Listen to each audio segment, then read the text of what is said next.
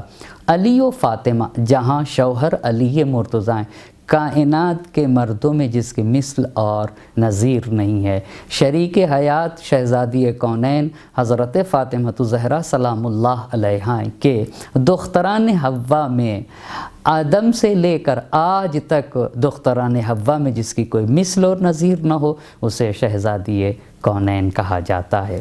بیٹوں میں امام حسن علیہ السلام، امام حسین علیہ السلام، اور بیٹیوں میں جناب زینب کبریٰ سلام اللہ علیہا اور جناب ام کلثوم سلام اللہ علیہا۔ یہ وہ گھرانہ ہے جس کا قصیدہ قرآن کریم نے خود پڑھا ہے، جس کی ہر فرد کائنات، بشریت اور انسانیت کے لیے آئیڈیل اور نمونۂ عمل ہے۔